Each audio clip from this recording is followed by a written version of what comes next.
and welcome to The Cool Down, our daily roundup of the best of the action from the Sainsbury's 2015 school games. I'm Francesca Burns. And I'm Glenn Wheeler. Coming up on tonight's show, The reigning champions in fine form. Jake Norris sets a new games record in the hammer. it's full speed ahead in the velodrome as the cycling competition gets underway. On guard, the fencers get straight to the point as they begin their tournament. And Hurricane Hannah breezes into Manchester. One of Britain's most successful Paralympians tells us why the school games is so important. But first, after the excitement of the opening ceremony last night, today was time to get down to the serious business of competition. In recent years, British sportsmen and women have excelled in athletics and cycling, so where better to start our highlights than at the athletics arena and the velodrome. In the regional athletics arena today, crowds of people came out to see the track and field events. One of the first field events was the boys' hammer, featuring last year's school games record breaker Jake Norris. This year he smashed his own championship record by throwing a 70.65 metre throw, resulting in a gold medal. I'm thrilled, to be honest. I've been working so hard to try and get further than the last championship record that I set last year, and it just feels great. After that, in the girls' hammer, the Northwest Katie Lambert also achieved a new championship record of 63.08 metres. On the track, the men's 100 metres saw Cameron Little take gold with an impressive time of 11.01 seconds. Last week was the Nationals and I came second, so it feels really good to win the schools games. The girls' 100 metre race then saw Shani Scurvy take silver and Charlotte Webster take gold. They spoke to us about their inspirations. I'd say for both of us, Dina Ashley-Smith is a really big one. Did you get to meet her yesterday? I did. How was that? It was amazing, so amazing. Did she give you good pointers in what you need to do? Yeah, she was really incisive into what to I'm jealous of do. that. Meanwhile, at the girls' ambulant 100 metres, the Midland Sophie Hahn failed to retain last year's gold medal, being picked into second place by Maria Lyle from Scotland. I was a little bit disappointed, but it's quite hard conditions and it's quite a tough race, so I'm happy to come away with a medal though. Over at the velodrome, the crowds were out in force to see the two favourites, Jessica Roberts from Wales and the Northwest Lauren Bate-Low, go head-to-head in the time trials. Yesterday on the Cool Down, we gave you a quick guide to some of the venues across the city of Manchester which are hosting events. One place we didn't get to was the Bolton Arena, which is where the game's precision sports are based: fencing and gymnastics.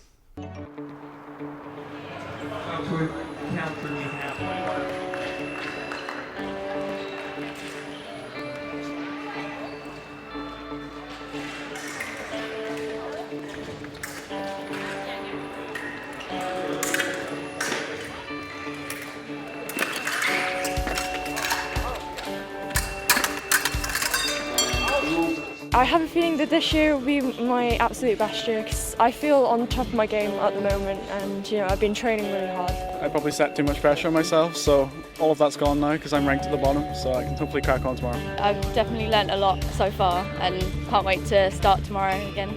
Really, with the crowd behind you, it's really good defence. Like hearing the voices of people and everything cheering you on, it really gets you going and makes you perform better. It would be interesting to know how you actually got into fencing in the first place. I tried it out once in Scouts Club, and then got quite good at it, entered a competition, and then just kept going from there. It was such a strange sport and I fell in love basically. Yeah. I've ruptured in Achilles before, torn a bicep, minor sprains and tears. That's pretty much it, nothing major. The worst thing I had was when I was fencing an ex-royalist and they hit me with the point of the blade. It went at my mask and hit me in the jaw.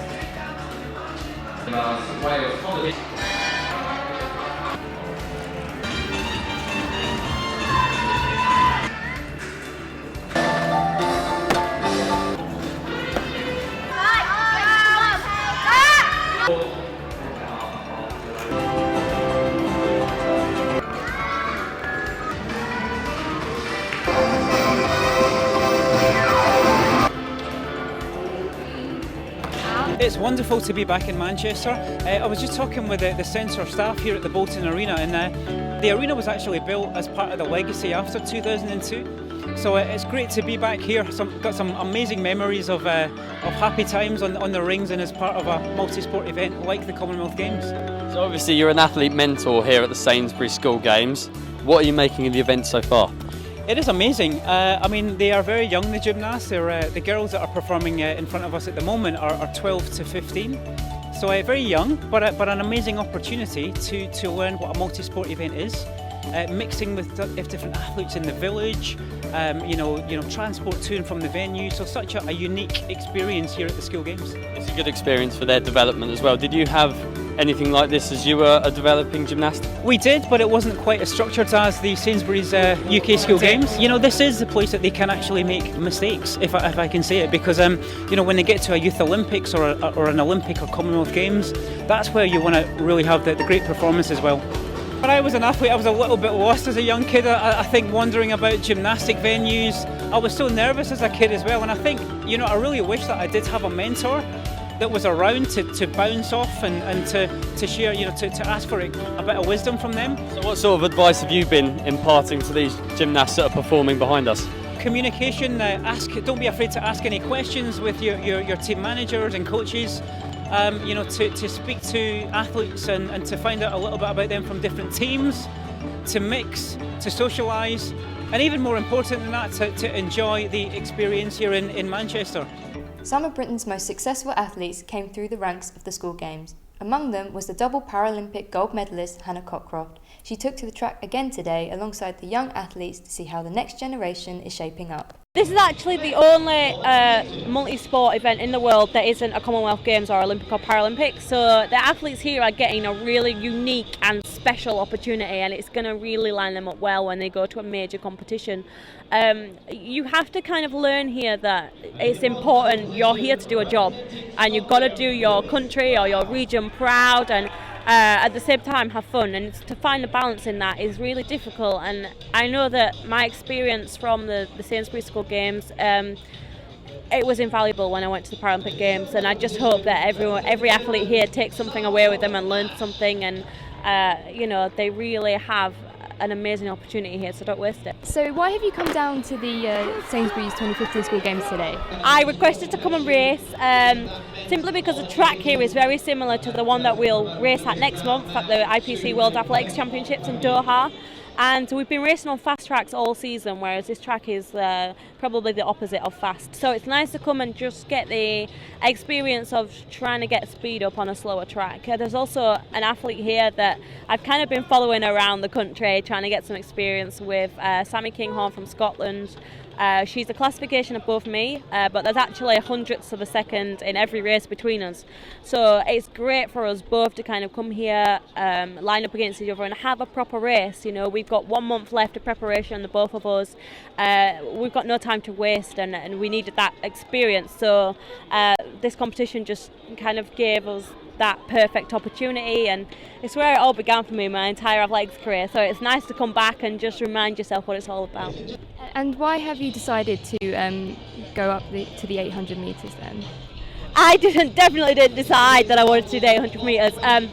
The way that the International Paralympic Committee work the Paralympics is that every 4 years the events for each classification are changed, because if every classification had every event, the Paralympics would last about 6 months. So unfortunately I lost my beloved 200 metres, but I'm lucky enough to have 3 medal events in Rio and in Doha for the first time ever. So it's great for me to see that the T34 classification is growing, because London 2012 was the first Paralympic Games we've been put back in since Sydney 2000. The 800 metres is just a new challenge. It's a lot different to a 100 metre sprint. And I wanted to show people that I'm more than a one-trick pony. I can do more than just go fast in a straight line, and so far so good, but it's definitely a lot harder. What's next for you now then? What are you going to be going back into? So now, after this competition, we've got one more later this month, and then we fly out to Doha for the World Championships in October. Hopefully come back from there as triple world champion, but we'll see. And then it's full steam ahead to Rio. We only then have 9 months to do a full winter training, a full competition season, and get out there. So there's a lot of pressure on the next year. We've got World Championships, European Championships and World Championships, and Paralympic Games even. But it's exciting, it's a big challenge, and I love a challenge. There's been competition in 11 of the 12 sports today. Swimming's the only one where the action is yet to get underway. Here's a quick roundup of the best of the rest.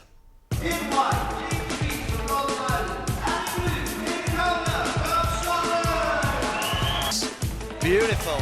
Side Tomonagi there, side stomach throw from Kaelin. James has taken advantage onto the ground and turned it round. It looks as though he's in a hold down. Is he there? Scott Main, the national coach, is crying out for a hold down to be given. It's been given, and James has got a variation of up. So we've got an interesting situation as per the usual. As per the usual procedures, the fight's going on. The national coach is complaining. Under 2 minutes to go. And Kaelin comes in for a big technique. Goes to can he come back with now? It's going to have to be special, and it's going to have to be a big, massive technique. Good effort there, but James Roddy was able to control it. Another technique going in there. Didn't change a great deal. It means Kaelin's got to go for it, and James has got to pretend that was Harry. Kaelin went in for it, James has countered it. He's obviously taken advantage, he's moved into the hold down. Again, he's got the outside Comey on the hold down. He's still got it, he's got the arm control. I feel as though this is it for Kaelin, I can't see him. You can see how flat he is on his back. James has got total control. James's legs are in control, and that's it. Game, set, match. What a wonderful win for Northern Ireland. That's their first gold medal of the weekend. Shoot, big long range. Couldn't quite land it. Picks up a rebound. Good hustle. Offensive play by Northern Ireland. No! North England say not today, my friends. And pick it up through the North, looking for the basket. And it's that man again, Aaron Hurst. I think, ladies and gentlemen, that is the man to keep your eye on in this game. Number 6, Aaron Hurst. Northern Ireland. Shoots, long range. Oh, hello, big shot off the backboard from number 8 of Northern Ireland, Marshall. Doing full first time, doing a full second time, and Northern Ireland pick up the rebound third time.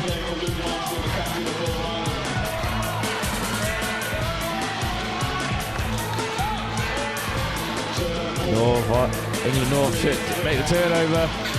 Don't make the basket. Can they pick up the rebound? No, they can't. Whoa, hello. Turnover again. And you cannot let turnovers happen in that danger zone, because you will be punished. Barnes of England North getting the 2. That's criminal defending there from Northern Ireland. You cannot let turnovers happen in that position.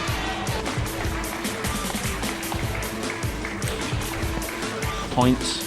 Kate just needs to remain focused on what she needs to do.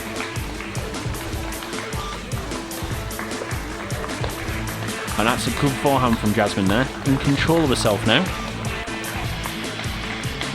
That's a good forehand.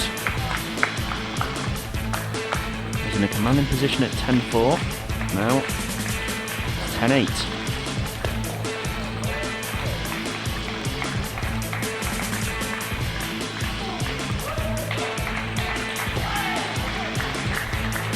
But that forehand goes off the end, and that gives the second game to Kate Shear 11-8. Whether you've been competing today or simply soaking up the action, many of you have been sharing your experiences on social media. Here's a flavour of what you've been up to.